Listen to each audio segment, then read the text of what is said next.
Iba ang karismang dala ni Boss D. Mr. Liao at CEO ng Rebisco nag-request ng pa-picture kay Boss D. Kaya sino ngayon ang totoong boss? Hi guys, again it's me, Venus TV. So for today's update guys, pag-uusapan natin yung video kung saan nag-request yung big boss ng Rebisco na magpapapicture kay Boss D. Pero bago ang lahat guys, huwag niyo munang kalimutan i-subscribe at i-hit ang notification bell button para updated kayo sa mga bago kong upload. Viral ang video na to na kung saan parang si Boss D ang boss ng Rebisco.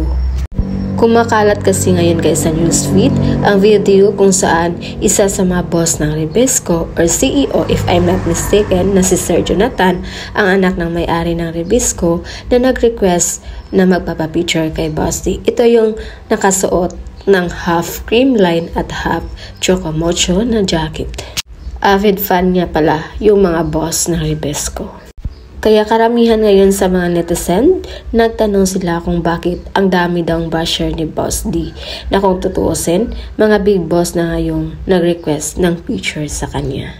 Hindi daw ganun yung treatment na ipakita ng mga big boss ng Rebisco kung alam nilang hindi maganda ang ugali ng tao.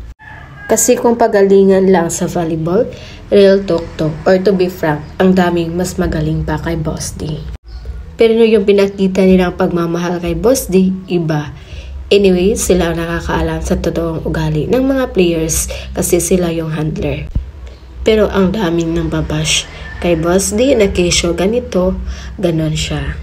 Pero yung content point of view natin dito guys, yung basher, ganon yung pakikitungan nila kay Boss D or ganon yung lagi nilang sinasabi kay Boss D na maangas, hambog, nagsaswag, ay dahil hindi nila kayang pantayan yung kasikatan ngayon ni Boss D. Sobrang inggit kasi ang pinairal. Kaya instead na hangaan, sinisiraan na lang. So yan lang muna yung pa-update natin guys. Again, this is Venus TV. Thank you for watching.